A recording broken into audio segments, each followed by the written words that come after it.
Hello everyone, welcome to my YouTube channel. हमारी worksheets की series चल रही थी। आज की वर्कशीट है 26 2 सितंबर 2020 की। अभी वीडियो के स्टार्टिंग में आपको वर्कशीट भी दिखा दी थी। जिसके पास वर्कशीट अवेलेबल नहीं है वो उससे उसका स्क्रीनशॉट ले सकता है। और आज का हमारा टॉपिक है एप्लीकेशन ऑफ डिस्टेंस फार्मूला। कि डिस्टेंस फार्मूला कहाँ कहाँ यूज होगा। हमने प्रीवियस लेक्चर में सिर्फ डिस्टेंस फार्मूला के बारे में पढ़ा था कि डिस्टेंस फार्मूला क्या होता है, और आज हम उसके यूजेस पढ़ेंगे।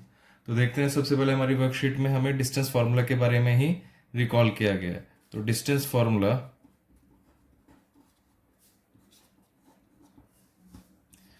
हमारा था under root x2 minus x1 का whole square plus y2 minus y1 का होल स्क्वायर। अंडर रूट में x2 माइनस x1 का whole square plus y square y2 minus y1 का होल स्क्वायर। सेकेंड इसमें हमें दिया है रिकॉल करने के लिए कि हमें एक पॉइंट दिया है p ऑफ xy और दूसरा पॉइंट है o 0 0। इन दोनों के बीच में डिस्टेंस निकालना है। तो डिस्टेंस पी ओ हम लिख सकते हैं अंडर रूट में, ये हो गया हमारा x1 y1 x2 y2। तो 0 माइनस एक्स का whole square plus 0 minus Y का होल स्क्वायर। तो 0 माइनस एक्स हम लिख सकते हैं x का होल स्क्वायर प्लस y का होल स्क्वायर। तो डिस्टेंस बिटवीन पी ओ, तो पी ओ की वैल्यू डिस्टेंस टोटल कितना हो जाएगा under root X square plus Y square. तो अब हमारा केस 1 दिया हुआ है इसमें इक्वी डिस्टेंस पॉइंट्स के। इक्वी डिस्टेंट पॉइंट के बारे में बात करेंगे कि जैसे हमारा एक ये पॉइंट हमने फिक्स किया ए, और यहाँ से कोई पॉइंट हमारा हो गया बी, और ये पॉइंट हमने बना दिया सी। तो इक्वी डिस्टेंस का मतलब है कि ए से बी तक का डिस्टेंस और ए से सी तक का डिस्टेंस इक्वल है। हम ये कहें A B is equals to A C, तो ये होगा हमारा इक्वी डिस्टेंस। मतलब एक जो हमने पॉइंट फिक्स कर दिया उससे जो दो पॉइंट्स हमने लिए हैं उनका इक्वल इक्वल डिस्टेंस। तो हमें पहले ए बी का डिस्टेंस फाइंड करना है, ए सी का डिस्टेंस फाइंड करना है। क्योंकि हम इक्वी डिस्टेंस की बात कर रहे हैं तो दोनों डिस्टेंस इक्वल होने चाहिए। तो इसके रिगार्डिंग एक क्वेश्चन दिया है, चलिए वो देखते हैं। अब तक जो हमने क्वेश्चन करे थे वो ऐसे था कि दो पॉइंट्स दिए हैं, हमने x1 y1 x2 y2 late कर लिया और इनके बीच का डिस्टेंस निकाल लिया। लेकिन इस एग्जांपल में हमें दिया है कि x एक्सिस से इक्वी डिस्टेंस निकालना है। हमने लेट सपोज कर लिया ये पॉइंट है हमारा c x एक्सिस पे। x एक्सिस पे तो इसका एक कोऑर्डिनेट तो x होगा और दूसरा कोऑर्डिनेट होगा 0। तो मतलब a से c तक का डिस्टेंस और c से b तक का डिस्टेंस, दोनों डिस्टेंस इक्वल होने चाहिए। तो हमें ए सी और बी सी की वैल्यू फाइंड करनी है। अगर हमने x1 y1 इसे लेट करा है तो हम लेट कर लेंगे x2 y2। अब हमारा ये है, यहाँ से अभी आप इसे भूल जाना प्रीवियस वाले को। तो इन दोनों का डिस्टेंस निकालेंगे और फिर इन दोनों का डिस्टेंस कैलकुलेट करेंगे ए सी, और यहाँ से हम बार फाइंड करेंगे सी बी। हमने दोनों पॉइंट्स में डिस्टेंस फार्मूला लगा लिया, x2 माइनस एक्स वन का whole square plus y2 minus y1 का whole square, x2 minus x1 का whole square plus y2 minus y1 का होल स्क्वायर। क्योंकि हमें दिया हुआ कि दोनों पॉइंट इक्वी डिस्टेंस है पहले से, तो दोनों के बीच में क्या आएगा इक्वल टू। दोनों डिस्टेंस इक्वी डिस्टेंस है तो दोनों के बीच में आ गया इक्वल टू। अब इक्वल टू है तो दोनों साइड से स्क्वायर रूट कैंसिल हो जाएगा। तो इक्वेशन हमारी बन जाएगी X square plus 4x plus 29 is equals to X square minus 4x plus 13। X square से एक्स स्क्वायर कैंसिल, तो हमारा माइनस 4x इक्वल टू किधर आके प्लस 4x हो गया। 13 29 पॉजिटिव का इस साइड आके negative. 8x is equal to minus 16, तो x की वैल्यू आ गई माइनस 16/8, x की वैल्यू आ गई -2। तो इससे ये हुआ कि जो हमारा पॉइंट x एक्सिस पे फाइंड करना था, x एक्सिस पे ऐसा पॉइंट है 2,0 जो a से और b से इक्वल डिस्टेंस पे है। 2,0 -25 से और 2 -3 से इक्वल डिस्टेंस पे है। सेकेंड एग्जाम्पल है कि हमें एक रिलेशनशिप फाइंड करनी है एक्स और वाई में क्या रिलेशनशिप होगी जब ए बी से और ए सी से इक्वल डिस्टेंस पे है। प्रीवियस क्वेश्चन की तरह इसमें हमें ए बी का और ए सी का डिस्टेंस फाइंड करना पड़ेगा। हमें A B is equals to A C दिया हुआ है क्योंकि इक्वल डिस्टेंस दिया हुआ है। तो इन दोनों में हमने डिस्टेंस फॉर्मूला लगा लिया, x2 माइनस x1 का होल स्क्वायर, यहाँ से 3x 3 minus X 7 minus Y 5 minus X 4 minus Y. Square root दोनों साइड से कैंसिल हो जाएगा। ए माइनस बी का whole square, A minus B का whole square, A minus B का whole square, A minus B का whole square. तो ये आ गया हमारे पास A square plus B square minus 2ab। यहाँ से X square Y square cancel हो गया इक्वल टू की साइड से। यहाँ बचा minus 6x minus 14y minus 10x minus का था इधर आके प्लस का, 8y माइनस का था इधर आके 8y पॉजिटिव, 25 प्लस का 16, ये 9 प्लस का था इधर आके माइनस, 49 प्लस का था इधर आके माइनस। सबको सॉल्व कर आ गया हमारे पास माइनस 17 और माइनस 6 प्लस 10 से आ गया 4x minus 14y plus 8y से आ गया माइनस 6y। तो ये हो गया हमारा रिक्वायर्ड सॉल्यूशन। अब सेकंड केस है हमारा कोलिनियर और ट्रायंगल। कोलिनियर का मतलब जब भी कोई पॉइंट्स एक लाइन पे लाई करें, अगर हम 3 पॉइंट्स की बात करें ए बी सी, जब तीनों पॉइंट्स एक ही लाइन पे लाई करेंगे तब वो होगा कोलिनियर। तो इन तीनों के लिए हमें यहाँ पे 3 पॉइंट्स हैं, 3 डिस्टेंस भी फाइंड करने पड़ेंगे, ए बी, बी सी और ए सी। अगर A B plus B C हमारे पास A B plus B C is equals to A C आएगा डिस्टेंस फॉर्मूला का यूज करके, तो हम कहेंगे तीनों पॉइंट्स कोलिनियर हैं। तो हमें तीनों में डिस्टेंस फॉर्मूला लगा के तीनों का डिस्टेंस फाइंड करना पड़ेगा। फिर बात करते हैं ट्रायंगल की।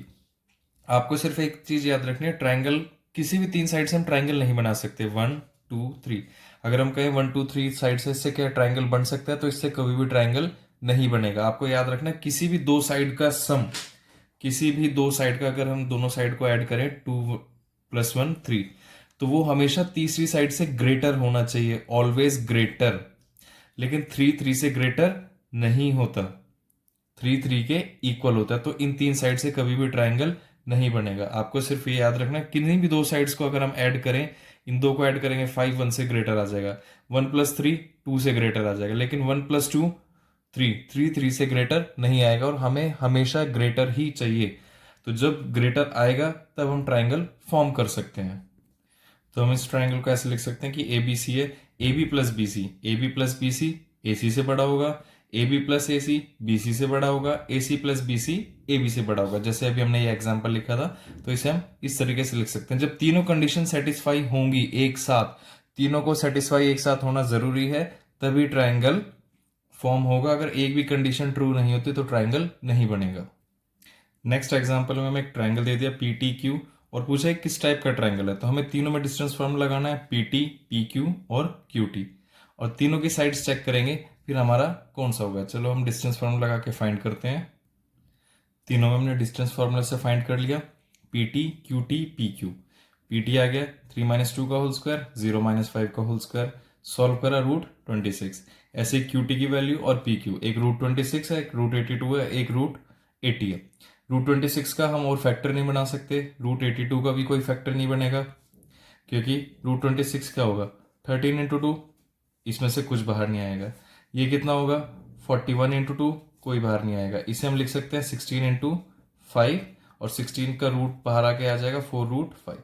तो तीनों डिस्टेंस √26, √82, √80 तीनों डिफरेंट है।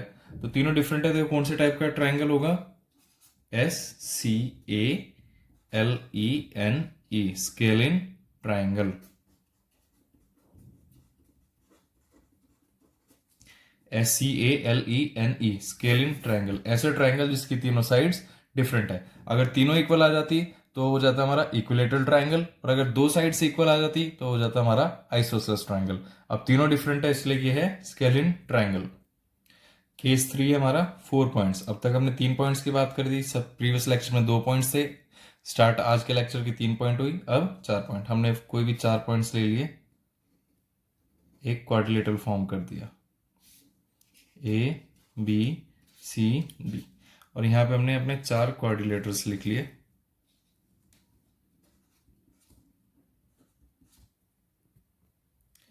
तो क्वाड्रिलेटरल में हमें 4 बार 5 बार डिस्टेंस फॉर्म लगाना पड़ेगा, 4 बार साइड्स के लिए और एक डायगोनल के लिए। स्क्वायर होगा तो सारी साइड्स इक्वल होंगी, A B B C C D A D, सबके लिए डिस्टेंस फॉर्मूला लगाएंगे और सारे डिस्टेंस इक्वल आने चाहिए, और उनका डायगोनल भी ए सी और बी डी भी इक्वल आएगा, तो वो हो जाएगा हमारा स्क्वायर। रोम्बस के लिए सारी साइड्स तो इक्वल होंगी लेकिन उनके डायगोनल्स इक्वल नहीं होंगे। सारी साइड्स इक्वल है पर डायगोनल इक्वल नहीं है। रेक्टेंगल के लिए अपोजिट साइड्स इक्वल है, ए बी सी डी के इक्वल है, ए बी सी डी के इक्वल है, बी सी ए डी के इक्वल है, and A C is equals to B D. अगर अपोजिट साइड्स इक्वल और डायगनल इक्वल है तो हम कहेंगे वो एक रेक्टेंगल है। अगर अपोजिट साइड्स इक्वल है लेकिन डायगनल इक्वल नहीं है तो वो एक पैरेललोग्राम होगा। आपको बस याद रखना है, सारी साइड्स इक्वल डायगनल इक्वल तो स्क्वायर, सारी साइड्स इक्वल डायगनल इक्वल नहीं है तो rhombus, opposite sides equal diagonal equal rectangle, opposite sides equal diagonal equal नहीं है तो पैरेललोग्राम। अब आज के हमारे वर्कशीट के क्वेश्चन स्टार्ट होते हैं। पहले क्वेश्चन दिया हुआ 3 पॉइंट्स है और हमें बताना है क्या ये पॉइंट्स कोलिनियर होंगे। कोलिनियर होंगे तो हमारे पास A B plus B C is equals to A C आना चाहिए। ए बी का डिस्टेंस फाइंड करेंगे, बी सी का डिस्टेंस फाइंड करेंगे तो वो डिस्टेंस ए सी के इक्वल आना चाहिए। तो हमने यहाँ से ए बी का डिस्टेंस फाइंड किया, बी सी का डिस्टेंस फाइंड किया, ए सी का डिस्टेंस फाइंड किया। ए बी का डिस्टेंस हमने सॉल्व किया, x2 माइनस x1 का whole square plus y2 minus y1 का होल स्क्वायर, तो ये आ गया हमारे पास 4। बी सी का डिस्टेंस आया हमारे पास 2, ए सी का डिस्टेंस आया हमारे पास 6। आप इन्हें अलग अलग लिख के कर लेना, पहले ए बी का डिस्टेंस, बी सी का डिस्टेंस, फिर ए सी का डिस्टेंस। तो हम चेक करेंगे कि A B plus B C A C के इक्वल आ रहा है, तो yes these points are collinear. तो तीनों पॉइंट्स एक ही लाइन में लाई करेंगे। देखते हैं अब सेकंड क्वेश्चन। सेकंड क्वेश्चन में हमें दिया है कि हमें एक्स एक्सिस से डिस्टेंस बताना है -8, 5 का। अब अगर हम प्लॉट करें -8 और 5, ये आएगा। अब इस पॉइंट का एक्स एक्सिस से डिस्टेंस बताना है। एक्स एक्सिस से डिस्टेंस वही होगा जो वाई के है, जो वाई की वैल्यू है वो एक्स एक्सिस से डिस्टेंस है, तो इसका डिस्टेंस कितना हो जाएगा 5 यूनिट्स। और अगर यह हमें दूसरे तरीके से इसे करना हो तो हम ये कह सकते हैं एक्स एक्सिस पे पॉइंट क्या होगा -8 0, यहाँ हमने जो पॉइंट है ये क्या होगा -8, 0, और दूसरा पॉइंट है -8, 5। दोनों के बीच का डिस्टेंस निकालना है, -8 0, -8, 5। तो -8 plus 8 x2 minus x1 plus y2 minus y1, तो यहाँ से ये आ गया 0 प्लस 5 का स्क्वायर। 5 का स्क्वायर है, स्क्वायर रूट है, दो वैल्यूज आएंगी +5 और -5। लेकिन हम डिस्टेंस की बात करें तो हमारा नेगेटिव नहीं होगा, तो हमारा आंसर होगा +5। ये आ गया हमारा distance from x axis. Last question में हमें एक क्वाड्रिलेटरल दिया था ABCD, हमने चारों पॉइंट्स लिख लिए और उसमें पूछा था which type of quadrilateral if any. तो हमने पहले AB का डिस्टेंस फाइंड करा, डिस्टेंस फॉर्म लगाएंगे, हमारी वैल्यू है √18। BC की डिस्टेंस फाइंड करा √40, AB की वैल्यू √18, इसमें आया √40, इसमें आया √18, इसमें लगाया √40। लोएस्ट फॉर्म में रिड्यूस करने की जरूरत नहीं क्योंकि अब हमारे सारे वैल्यूज इक्वल आ रही हैं। अगर आप लोएस्ट फॉर्म में रिड्यूस करेंगे तो √18 को हम क्या लिख सकते हैं 9 × 2, और √9 में से ये क्या आ जाएगा 3 √2। ऐसी सारी वैल्यूज आप फाइंड कर सकते हैं, लेकिन हमने सिर्फ यहाँ सिर्फ चेक करने के लिए रखा, तो √18, √40, √18, √40। तो ये हमारी चारों साइड्स आ गई। चारों साइड से हमने ये देख के पता चला कि हमारी दो साइड AB और CD इक्वल आ रहा है लेंथ में, BC और AD इक्वल आ रहा है। तो ये हमारा एक ट्राइंगल भी हो सकता है, लेकिन पैरेललोग्राम भी हो सकता है। तो उसके लिए हमें इनके डायगोनल्स AC और BD की वैल्यू भी फाइंड करनी पड़ेगी। तो हमने AC की वैल्यू फाइंड करी, वो आई √82, BD की वैल्यू आई हमारे पास √34। तो हमने देखा कि AB is equals to CD है, BC is equals to AD है, but AC is not equals to BD। AC BD के इक्वल नहीं है, तो ये हो जाएगा हमारा एक पैरेललोग्राम।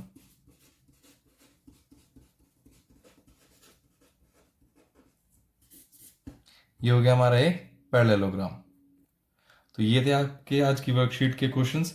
आप अब क्वेश्चंस प्रैक्टिस करो और इसके बाद NCERT में से भी अपने क्वेश्चंस प्रैक्टिस करना।